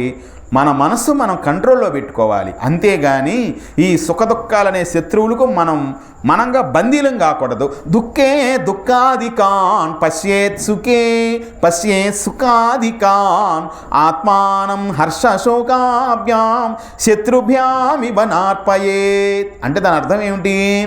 దుఃఖమే మిగులుతుందో సుఖమే కలుగుతుందో, దుఃఖాల్లో ఉన్నప్పుడు దుఃఖాదికులను చూసి, సుఖాల్లో ఉన్నప్పుడు సుఖాదులను చూసి మనల్ని మనమే ఓదార్చుకోవాలి, నిగ్రహించుకోవాలి. అంతేగాని ఈ సుఖానికి లోబట్టమో దుఃఖానికి లోబడిన సుఖము శత్రువే, దుఃఖము శత్రువే, రెండూ శత్రువులే. రెండిటి సుఖం పొందినప్పుడు పొంగిపోకుండా, దుఃఖం కలిగినప్పుడు కృంగిపోకుండా ఉండటమే యథార్థ స్థితి. మనం ఆ విధంగా తయారు కావాలి, అలా మనం షైన్ కావాలి అని చెప్తున్నాడు ఆయన. ఈ రెండు రకాల పరిస్థితులలోనూ ధైర్యం సడలిపోకుండా ఉండటమే బుద్ధిమంతుల యొక్క కర్తవ్యం. అధైర్యం వల్ల కలిగే దుఃఖం అన్నిటికీ మించింది. ధైర్యమే సహన శక్తిని ఇస్తుంది. రెండింటిని సమానంగా చూడగలిగితే సుఖాలకి పొంగిపోవటం కానీ దుఃఖాలకి కృంగిపోవటం కానీ జరగదు. నేను నిర్గుణుడిని అంటే బృహస్పతి చెబుతున్నాడు. నిర్గుణుడిని అంటే నాలో ఏ గుణాలు లేవు. నాలో సత్వగుణము లేదు, రజోగుణం లేదు, తమో గుణం లేదు. కాబట్టి నేను ఎలా ఉంటాను? నన్ను మీరు పొగిడారు అనుకోండి, నేను ఉబ్బులెంగల్లాగా వంగిపోను.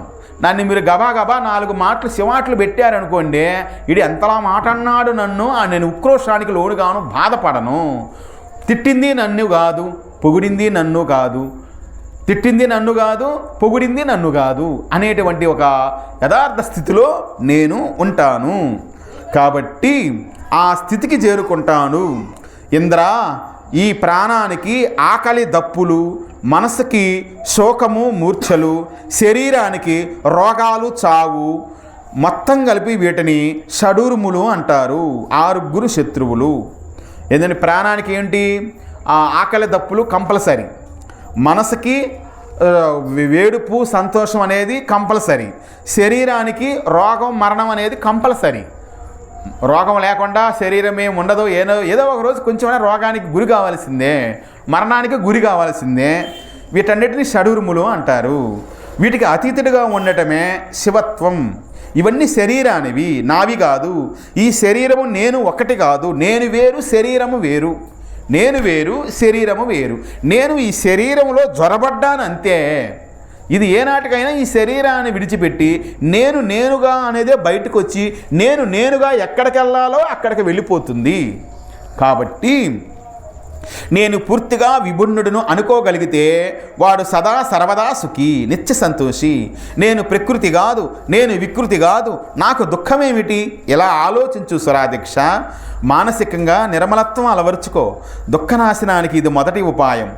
ఇది నాది అనుకోవటమే మమకారం అంటారు. ఆ మమకారమే పరమ దుఃఖం. మమకారం లేకపోవటమే పరమ సుఖం. సంతోషాన్ని మించిన సుఖం లేదు. మమతా పరమం దుఃఖం, నిర్మత్వం పరం సుఖం, సంతోషాద పరం నాస్తి, సుఖస్థానం శచీపతే అని అన్నాడు. ఇప్పుడు నేను చెప్పిన వాక్యాలే ఆయన శ్లోకంతో చెప్పాడు. ఇలా మమకారాన్ని చంపుకోలేకపోతే పోని భవిష్యత్తు మీద ఖచ్చితమైన వివేకమైనా ఉండాలి. ఎంత జ్ఞానబోధ చేస్తున్నాడో ఇంద్రుడికి. యుద్ధంలో జయం వచ్చినా అపజయం వచ్చినా కుంగిపోకుండా పొంగిపోకుండా ఉండటానికి ముందు ఎంత జ్ఞానబోధ చేస్తున్నాడో బృహస్పతి. యద్భావి తద్భవత్యేవా. ఇక సుఖదుఖాలకి చింతించవలసింది ఏముంది? ఓకేనా? ఏది ఎలా జరగాలో అది అలా జరుగుతుంది. యద్భావి, నువ్వు ఎలా భావిస్తావో అలానే జరుగుతుంది. యద్భావి తద్భవత్యేవా. ఇక సుఖదుఖాలకి చింతించవలసింది ఏముంది అనే అవగాహన అయినా ఉండాలి. నీ సొంత బుద్ధితో కానీ దేవతల సహాయంతో కానీ కార్యం సాధించు. ఒక్కటి గుర్తుపెట్టుకో, సుఖాలు పుణ్యక్షయం కోసం, దుఃఖాలు పాపక్షయం కోసం. చూడండి, బాగా గుర్తుపెట్టుకోండి. ఒక మనిషి సుఖాలు అనుభవిస్తూ ఉన్నాడంటే సుఖాలు అనుభవించినంతసేపు అతని యొక్క పుణ్యం ఖర్చు అయిపోతుంటుంది. గుర్తుపెట్టుకోవాలి ఇక్కడ మనం. సుఖాలు ఎంతవరకైతే అనుభవిస్తున్నాడో సుఖాలు అనుభవిస్తున్న కొద్ది గత జన్మలో చేసుకున్న పుణ్యం ఖర్చు పెట్టుకుంటున్నాడు. మనకు ఒక 100 రూపాయలు కష్టపడి పనిచేసి సంపాదించుకున్నాము అనుకోండి, ఆ విధంగా ఒక షాప్ కాడికి వెళ్ళో లేకపోతే వెళ్ళరాని చోటుకి వెళ్ళో 10 రూపాయలకి ముందు ఖర్చు పెట్టి 20 రూపాయలు ముందు ఖర్చు పెడితే చివరికి ఏమవుతుంది? మనం సంపాదించిన కష్టార్జితం అనేది క్రమక్రమంగా తగ్గిపోతుంది. పుణ్యం కూడా అంతే. పూర్వజన్మలో పుణ్యం చేస్తేనే ఈ జన్మలో తేరగా డబ్బులు వస్తాయి మన దగ్గరికి. హాయిగా ఆనందాలు అనుభవిస్తాము, ఇంద్రభోగాలు అనుభవిస్తాము. అంటే ఈ పుణ్యం అంతా కూడా ఖర్చు అయిపోతూ ఉంటుంది భోగాలు అనుభవించే అందుకే తెలివిగలటి వాళ్ళు, తెలివిగల రాజులు మహర్షులు, వాళ్ళకి గనక ధనం వచ్చింది అనుకోండి, అపరిమితంగా ధనం వచ్చి పడుతుంది. వాళ్ళు అంత పుణ్యం చేసుకున్నారు పూర్వజన్మలో, అపరిమితంగా ధనం వచ్చేస్తుంది అనుకోండి, వాళ్ళు ఏం చేస్తారు? ఇక్కడ పుణ్యం ఖర్చు అయిపోతుందని తెలుసుకొని మళ్ళా వచ్చే జన్మకి పుణ్యం ఇంకొంచెం దాచిపెట్టుకోవాలని ఏం చేస్తారు? వాళ్ళు దాన ధర్మాలు చేస్తారు. తిక్కలోలయ్యి డబ్బులు ఎక్కువయ్యి కాదు దాన ధర్మాలు చేయటం. దాన ధర్మాలు చేసే వాళ్ళంతా పిచ్చి వాళ్ళేం కాదు. ఎందుకంటే పూర్వజన్మలో దానం చేసిందే ఇప్పుడు వీడు అనుభవిస్తున్నాడు. వచ్చే జన్మలో వీడు సుఖంగా ఉండాలంటే ఇప్పుడు ఒకడికి దానం చేయాలి, ధర్మం చేయాలి. కాబట్టి అలానే ఇంకా చెప్తున్నాడు ఆయన. ఏమని చెప్తున్నాడు? సుఖాలు పుణ్యక్షయం కోసం, అంటే సుఖాలు పుణ్యం ఖర్చు పెట్టుకోవడం కోసం వస్తాయి. దుఃఖాలు పూర్వజన్మలో చేసిన పాపాలు ఖర్చు పెట్టుకోవడం కోసం వస్తాయి. ఓకేనా? ఆ దుఃఖం ఎలా వస్తుందో, దుఃఖము మన మనసు ఒకరు గాయపరచడం ద్వారానో లేకపోతే మనం ఎంత కష్టపడుతున్నా రూపాయి మిగలదో, దరిద్రమే ఇంట్లో తాండవిస్తుంది. దీని ద్వారానో లేకపోతే ఎప్పుడు ఏదో ఒక రోగం రావాల్సిందే శరీరం మీదకి, ఆ మందులు వాడలేక ఆ వైద్యానికి ఖర్చులకు మన దగ్గర డబ్బులు లేక, తాగినా కానీ ఏదైనా మందు వేసుకున్నా టాబ్లెట్ వేసుకున్నా ఇంజక్షన్ చేయించుకున్నా 2 రోజులు బాగుంటే తర్వాత మళ్ళీ నేను ఉన్నాను అంటుంది. అది ఏది ఆ రోగం, దీర్ఘకాలిక వ్యాధులు. ఇలా వ్యాధులతో బాధపడుతున్నాను, మరి అలా అని దరిద్రంతో బాధపడుతున్నాను, ఈ విధమైనటువంటి కష్టాలు ఉంటాయి కదా. ఇవన్నీ కూడా కష్టాలు రోగాలు అనుభవిస్తున్నంతసేపు పోయిన జన్మలో చేసుకున్న పాపం అంతా ఖర్చు అయిపోతుంది. నిరంతరం భగవంతుడు నామం, ధ్యానం, జపం, పూజ, దానం, ధర్మం, అలానే తన కష్టార్జితాన్ని నమ్ముకొని ఉండటం. తన కష్టార్జితంలో 10 రూపాయలు సంపాదిస్తే మినిమం 1 రూపాయి, అంటే వేదాలు చెప్పినాయి. ఏమని చెప్పినాయి అంటే మనిషి ఒక 4 రూపాయలు సంపాదించాడు అనుకోండి, 1 రూపాయి దానం చేయాలి, 3 రూపాయలు తన మీద ఆధారపడిన భార్యాబిడ్డల కోసం ఉంచాలి. అది వేదం చెప్పింది. కాబట్టి 1/4 వంతే దానం చేయాలి, 3/4 వంతు దానం చేయకూడదు. 3/4 వంతు దానాలు చేస్తే ఇంట్లో భార్య బిడ్డలు వాళ్ళకి అన్యాయం చేసిన వాడు అవుతాడు. కాబట్టి దానము కూడా సంపాదించిన దాంట్లో పావు భాగం మాత్రమే చేయమన్నారు, 3 వంతులు చేయమని చెప్పలేదు. కాబట్టి ఇవన్నీ కూడా వేద రహస్యాలు. కాబట్టి దుఃఖాలు పాపక్షయం కోసమే, సంపాదించుకున్న పుణ్యాలు సుఖానుభవ రూపంలో ఖర్చు అయిపోతాయి.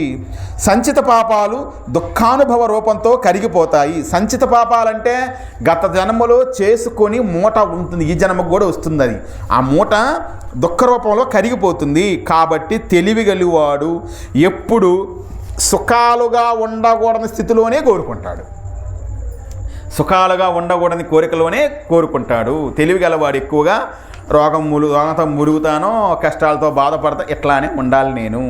సుఖాలు అనుభవిస్తే నా పుణ్యం ఖర్చు అయిపోతుంది అని అనుకుంటూనే ఉంటాడు. సుఖం చయాయ పుణ్యస్య దుఃఖం పాపస్య మారిషయ తస్మాత్ సుఖక్షయే హర్షః కర్తవ్యా సర్వదా బుధైః.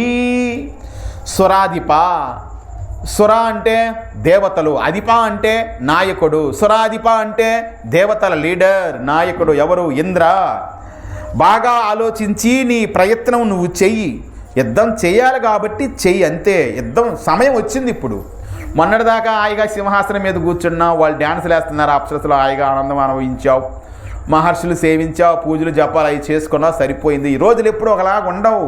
ఒక్కోసారి నీ ధైర్యం ఏంటో, నీ కార్యదీక్ష ఏంటో కాలము పరీక్షిస్తుంది. ఆ టైం వచ్చేసింది కాబట్టి బాగా ఆలోచించి నీ ప్రయత్నం నువ్వు చెయ్యి. యథావిధిగా జరగాల్సింది జరుగుతుంది అని బృహస్పతి వేదాంత రూపంలో సలహా చెప్పి నిర్ణయం ఇంద్రుడికే వదిలిపెట్టేశాడు. ఇప్పుడు నువ్వు యుద్ధం చేస్తావా చేయవా నీ ఇష్టం, నేను చెప్పాల్సింది మొత్తం చెప్పాను, నీ ఇష్టం అబ్బాయి. ఇంకా నన్ను అడిగావు కాబట్టి, నేను నీ గురువును కాబట్టి, మీ అందరు దేవతలు నా శిష్యులు కాబట్టి, గురువు ఎప్పుడు శిష్యులు మేలే కోరతాడు కానీ కీడు కోరడు కదా, నేను మీ మేలు కోరి ఈ మాటలు అన్నాడు. అనగానే ఇంద్రుడు తిరుగు మాట్లాడుతున్నాడు వాళ్ళ గురువుతో. ఏమని? గురువుగారు, యుద్ధ ప్రయత్నమే చేస్తాను కానీ భయపడి యుద్ధం చేయకుండా అయితే ఉండను. యుద్ధం చేస్తాను, నేను మహిషాసురుణ్ణి చంపేస్తాను. ప్రయత్నం లేకుండానే రాజ్యం రాదు, ప్రయత్నం లేకుండానే లోకంలో మనకు పేరు ప్రతిష్టలు రావు. పేరు ప్రతిష్టలు రావాలంటే ఏదో ఒకటి చేయాలి. దానమో, ధర్మమో, లేకపోతే ఎవరినైనా జయించటమో, లేకపోతే ఏదైనా ఒక ప్రాంతాన్ని పరిపాలించటమో, లేకపోతే అందరికంటే ఏదైనా ఒక గొప్ప పని చేయటము, గొప్ప ధర్మం అనుష్ఠించటమో, గొప్ప త్యాగం చేయటం ద్వారా కూడా కీర్తి వస్తుంది. కాబట్టి ఏదో ఒకటి చేయిందే అప్పనంగా కీర్తి ప్రతిష్టలు రావు. అప్పనంగా నాకు సింహాసనం కావాలంటే కుదరదు. ఓకేనా? ఒక ముఖ్యమైన పదవి కోసము ఒక నాయకుడు ఎంత కష్టపడతాడో ఓట్లకు ముందు మనందరికి కూడా తెలుసు. అది ఏదైనా కానీ, ఏ రంగమైనా కావచ్చు. అలానే ఒక గవర్నమెంట్ జాబ్ కొట్టాలంటే ఆ ఉద్యోగం, ఆ సర్కార కొలువులో ఆ పదవి సాధించేటువంటి వాడు, ఉద్యోగం సాధించేటువంటి వాడు అంతకుముందు ఎంత కష్టపడితేనా ఆ ఉద్యోగం వస్తుంది. ఏదైనా కష్టేన ప్రయత్నేన పుణ్యఫల సంపాదిత స్వార్జిత. ఓకేనా? స్వసుఖ. కాబట్టి యశస్సు కానీ సుఖాలు కానీ దక్కవు కదా కష్టం లేకుండా, ప్రయత్నం లేకుండా. ఏ ప్రయత్నం చేయని వాడిని ఎవరు అభినందించరు. అందుచేతనే యుద్ధోద్యోగమే చేస్తాను. ఉద్యోగం అంటే ప్రయత్నం అని అసలు అర్థం. అది ఉద్యోగం అంటే ప్రయత్నం. ఇప్పుడు అది ఎలా మారిపోయిందంటే బతకటానికి ఏదైనా ఒక పని చేసుకొని జీవించటం అని అర్థంలోకి వచ్చేసింది. ఉద్యోగం అంటే ఏంటి? ప్రయత్నం. యుద్ధోద్యోగం అంటే యుద్ధ ప్రయత్నమే చేస్తాను. యతులకి జ్ఞానమే అలంకారము. యోగులు సన్యాసులకి వాళ్ళు ఎలా ఉంటారు? గడ్డాలు పెంచుకుంటారు, గోరులు పెంచుకుంటారు, అలానే ఆ ఎర్ర గుడ్లయ్యే కట్టుకుంటుంటారు. కొంతమంది అయితే ఎర్ర వస్త్రాలు కట్టుకోవడం, కొంతమంది గోజు పెట్టుకొని తిరుగుతుంటారు. యోగులు గెటప్ అలా ఉంటుంది. వాళ్ళకి అలంకారం ఏమిటి? వారి సంపాదించిన జ్ఞానం, ఆత్మజ్ఞానం, బ్రహ్మజ్ఞానం, అదే వాళ్ళ అలంకారం. అలానే ద్విజులకు సంతోషమే అలంకారం. బ్రాహ్మణులకు ఈ జందాలు వేసుకొని ఉంటారు. ఓకేనా? వీళ్ళ ద్విజులు అంటారు. వీళ్ళకి సంతోషమే అలంకారం. ఐశ్వర్యం కావాలనుకున్న వాళ్ళకి శత్రువుల్ని చంపేసే ప్రయత్నమే అలంకారం. నువ్వు రాజువు కదా, నువ్వు క్షత్రియుడు కదా, నువ్వు దేవతల రాజు కదా, నీకేది అలంకారం? శత్రువులైన రాక్షసును చంపటమే నీకు అది అలంకారం. మంచివాడికి ఏది అలంకారం? వాడి మంచి గుణమే అలంకారం. ఓకేనా? అలాగనమాట. అదే చెప్తున్నాడు ఆయన శ్లోకంలో, సంస్కృతంలో ఏమంటున్నాడు? యతీనాం భూషణం జ్ఞానం. యతులకి భూషణమే అలంకారం. ఇది జ్ఞానమే భూషణం, అలంకారం. సంతోషాహి ద్విజన్మానాం. ద్విజులకి సంతోషమే అలంకారం. ఉద్యమ శత్రుహననం అంటే శత్రువులను చంపటమే క్షత్రుడికి భూషణం. ఉద్యమ శత్రుహననం భూషణం భూతిమిచ్చితాం. భూతిమిచ్చితాం. భూతి అంటే భూమిని పరిపాలించేటువంటి వాడు, భూపాలకుడు, క్షత్రియుడు. కాబట్టి ఉద్యమం చేసి లోగడ నముచి బలాది రాక్షసులను సంహరించాడు. నముచి అనేవాడు కూడా బలమైన రాక్షసుల్ని పూర్వం ఈ యుద్ధం అనే ప్రయత్నం చేసే సంహారం చేశాడు. అలాగే ఈ మహిషాసురుడిని నేను తుదముట్టిస్తాను. గురువుగారు బృహస్పతి, నువ్వే నా బుద్ధి బలం, నీ వజ్రాయుధమే నా బాహుబలం, హరిహరులే నాకు సహాయకులు, నా ప్రయత్నం నేను చేస్తాను, నువ్వు ఆశీర్వదించాలి. బ్లెస్ మీ, నన్ను దీవించు అని రాక్షస సంహారకాలైన మంత్రాలను చెప్పించి మేము యుద్ధానికి వెళ్తాం. పూర్వపు రోజుల్లో యుద్ధానికి వెళ్ళేటప్పుడు అది ప్రజలు కావచ్చు, మహర్షులు కావచ్చు, రాజులు కావచ్చు, ఇంట్లో అఖండ దీపారాధన చేసి అమ్మవారికి టెంకాయ కొట్టి ఆరతిచ్చి బయలుదేరతారు వాళ్ళు. ఓకేనా? ఆ యుద్ధం అయిపోయిన దాకా అఖండ దీపారాధన అక్కడ కొండెక్కకుండా చూసుకోవాలి. అది ఒక రూల్. అలానే ఓ దేవతల గురువైన బృహస్పతి, నేను యుద్ధానికి వెళ్తున్నాను. ఇప్పుడు నేను యుద్ధానికి వెళ్ళి తిరిగి వచ్చిందాకా రాక్షసుల నాశనం కోరే మంత్రాలు నీకు తెలుసుగా, అవి నువ్వు ఎప్పుడు జపిస్తూ ఉండాలి కంటిన్యూగా. మేము వచ్చిందాకా నీకు అదే పని. గురువుగారు నువ్వు చేయాల్సిన పని అది, మా పని మేము చేస్తాం, కూర్చొని నీ పని నువ్వు చెయ్యి అని చూడండి వీళ్ళిద్దరి మధ్య ఎంతలా మంచి మంచి వాదోపవాదాలు సందేశాలు జరుగుతూ ఉన్నాయో. కాబట్టి ఒక్కసారి ఆ మాట అనేవరికే ఏం డ్యూటీ వేశాడు దేవేంద్రుడు? రాక్షసులను చంపే మంత్రాలు జపిస్తా కూర్చో నువ్వు అక్కడ. ఓకేనా? రాక్షసులు మరణించాలి ఆ మంత్రాలు ఏ ఉంటాయి కదా, వాళ్ళ నాశనం కోరుకునే మంత్రాలు అవి జపిస్తా కూర్చోనేవరికే బృహస్పతికి నవ్వొచ్చింది. బృహస్పతికి గురువు గారికి ఏమొచ్చింది? నవ్వొచ్చి చిన్నగా నవ్వాడు. ఆహాహా, ఇంద్రా ఏంటి మళ్ళా ఇంకొకసారి ఇంద్రా అని చిన్నగా నవ్వాడు. నవ్వి యుద్ధానికి దిగమని నిన్ను నేనేమి ప్రేరేపించటం లేదు, అలాగని వద్దని చెప్పటం లేదు. నన్ను అడిగావు కాబట్టి నువ్వు ఎలా ఉండాలో నేను చెప్తున్నాను అంతే. డెసిషన్ యువర్స్ డెసిషన్ అంటే డెసిషన్ నీది. కాబట్టి యుద్ధాల్లో జయాపజయాలు ఎప్పుడు అనుమానాలే. ఎవడ గెలుస్తాడో పంది కావచ్చు, నంది కావచ్చు, టైం బాగుంటే పిరికివాడే గెలవచ్చు. కాబట్టి జరగాల్సింది జరుగుతుంది. ఇంతే నేను చెప్పగలిగింది. రేపు సుఖము కలుగుతుందో దుఃఖమే కలుగుతుందో తెలుసుకోగలిగిన పరిజ్ఞానం నాకు లేదులే. అదే ఉంటే నా దుఃఖాలు నేను తొలగించుకో ఉండేవాడినే కదా. అలాంటి దేవగురు బృహస్పతి కూడా ఒక చిక్కొచ్చి పడింది.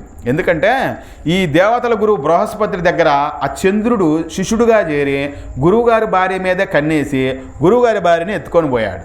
కాబట్టి అయ్యా జరగబోయేది ఏందో నాకు తెలిసేంత జ్ఞానం ఏమి లేదో, ఏ విధంగా చెప్పాలో అంతవరకు మాత్రమే నీకు కర్తవ్యోపదేశం నేను చేయగలుగుతున్నాను అని అన్నాడు. ముల్లోకాల్లో నేను చాలా తెలివైన వాణ్ణి అని అందరూ అనుకుంటారు.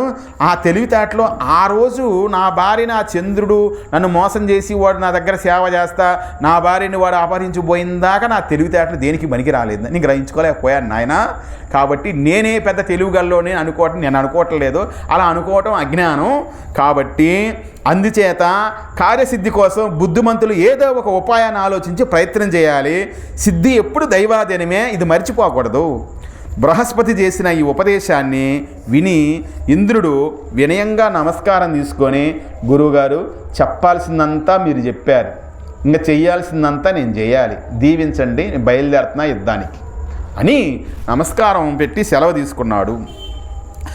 మహిషాసురుడు దండెత్తి రానున్న విషయం చెప్పి సహాయం అర్థించాడు. శంకరుణ్ణి వెంట తీసుకొని, అంటే సెలవు తీసుకున్నాడు కదా ఎవరు? దేవతల గురువైన ఇంద్రుడు, దేవతల రాజైన ఇంద్రుడు బృహస్పతి దగ్గర వెంటనే ఏం చేశాడంట? బ్రహ్మకు ఒక మాట చెప్పాలి కదా, వాళ్ళు పెద్దోళ్ళు కదా, మరి సృష్టికర్తలు కదా, విష్ణుమూర్తికి ఒక మాట చెప్పాలి, శివుడికి ఒక మాట చెప్పాలి. వాళ్ళ దగ్గర ఆశీర్వాదం లేకుండా వాళ్ళకు ఒక మాట చెప్పకుండా ఈయన పెత్తన మీద పోయాడు అనుకోండి, రేపు ఏదైనా జరిగి కుయ్యో మర్రు అంటే నన్ను చెప్పి నువ్వు యుద్ధం చేసావురా అని అడుగుతారు కదా వాళ్ళు.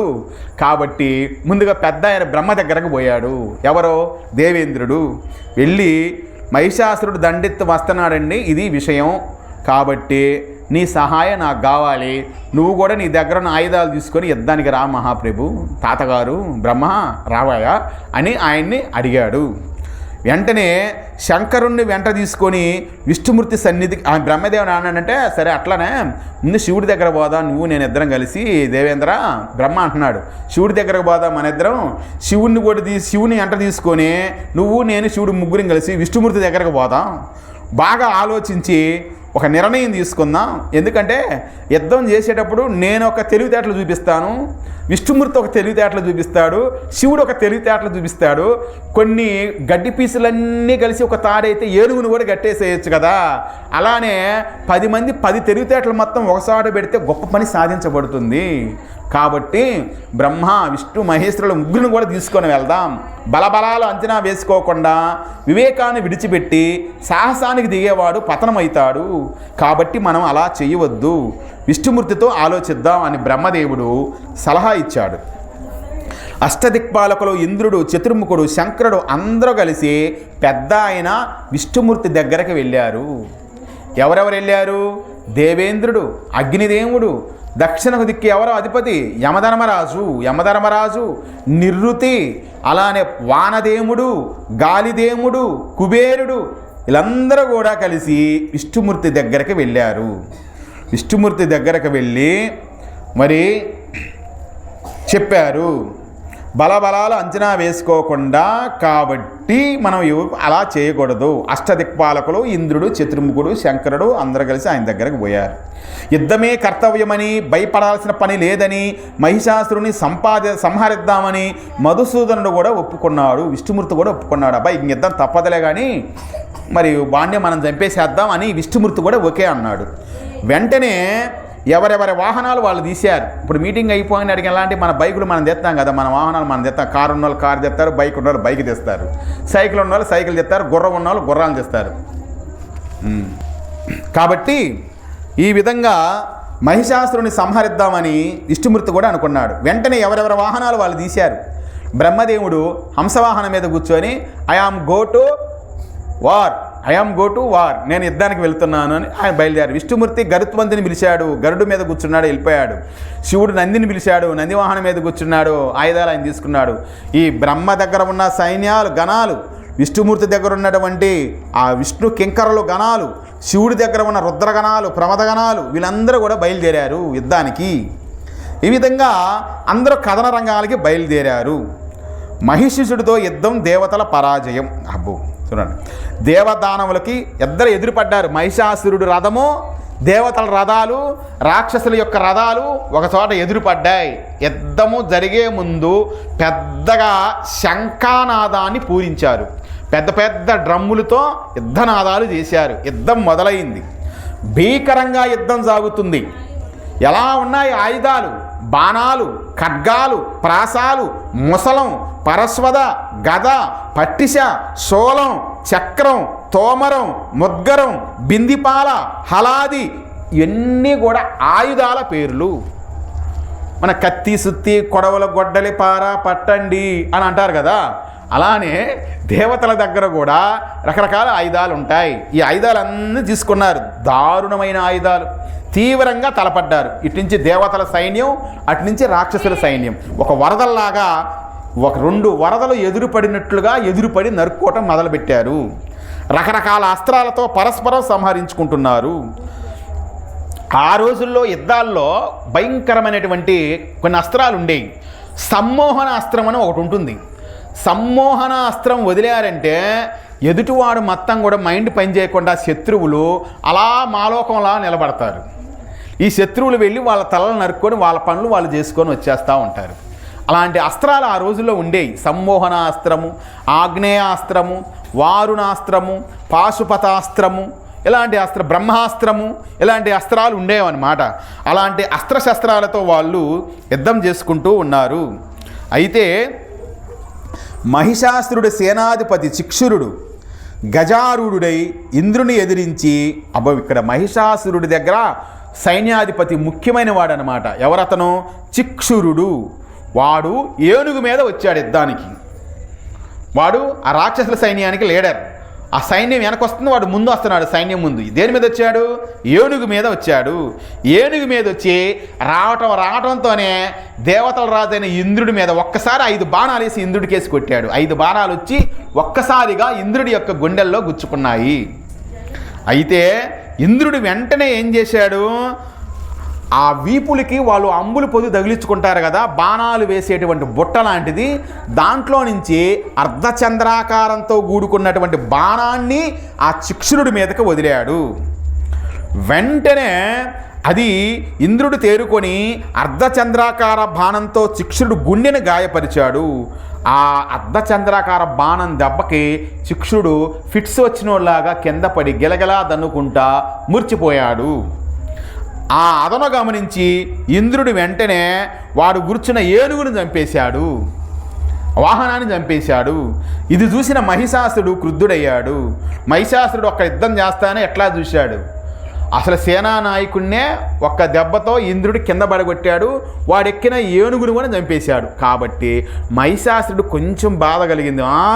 పరాజయం, అసలు అపజయమే ఎరగకూడదు కదా, నాకు పరాజయం జరిగింది అక్కడ అని మహిషాసురుడు క్రుద్ధుడయ్యాడు. క్రుద్ధుడైపోయి వెంటనే వాడు బిడాలుడు అనే దండనాయకుడిని ఉసిగొలిపాడు. రే బిడాల, అక్కడ చిక్షుడు పడిపోయాడు రా, ఏం చేస్తున్నావు, అందుకో బాణం ఏసై దేవేంద్రుణ్ణి అని మహిషాసురుడు ఆజ్ఞాపిస్తే వెంటనే బిడాలుడు మరి ఇంద్రుడి మీదకి యుద్ధానికి వెళ్ళాడు. వెళ్ళి వాడు మరొక మదగజాన్ని ఆరోహించి వస్తుండగానే ఇంద్రుడు చూశాడు బిడాలుడికెళ్ళి. వెంటనే మొదట వాడికి 5 బాణాలు కదా వేసింది ఇంద్రుడు, ఇప్పుడు 10 బాణాలు వేశాడు వీడి మీద, బిడాలుడి మీద 10 బాణాలు వేశాడు. వాడు ఆ వచ్చే బాణాలని తునకలుగా తుత్తునీయలు చేశాడు, ముక్కలు చేశాడు అవి గాల్లో ఉండంగానే. ఎవరో దేవేంద్రుడు వేసిన 10 బాణాలని బిడాలుడు ఆ బాణాలు తన ఒంటికి టచ్ చేయకుండానే మధ్యలోనే వాటిని ముక్కలు చేసేసాడు. ముక్కలు చేసి తిరిగి 25 బాణాలు ఎదిరేశాడు దేవేంద్రుడి మీదకి. 25 బాణాలు ప్రయోగించాడు. ఇలా బాణాలతో యుద్ధం చాలాసేపు జరిగింది. ఇంద్రుడు గురు చూసి గదను విసిరి వాడి ఏనుగు తొండం మీద విరిచేశాడు. అది గీంకరిస్తూ వెనక్కి తిరిగి పరుగు తీసింది. ఆ ఏనుగు భయంతో, అంటే ఇంద్రుడు ఏం చేశాడు, పెద్ద గద, అది కొన్ని టన్నుల బరువు ఉంటుంది ఆ గద. చిన్న ఏమైనా డ్రామాల్లో పౌరాణిక నాటకాలు అటు ఇటు తిప్పే ఏమైనా గాలి గదలు కావై. ఒక గద తీసుకొని కొడితేనే కొండే 4-5 పిండి ముక్కలైపోతుంది, అన్ని టన్నుల బరువు ఉన్నటువంటి గదలవి. ఆ గద తీసుకొని ఈ బిడాలుడి యొక్క ఏనుగు యొక్క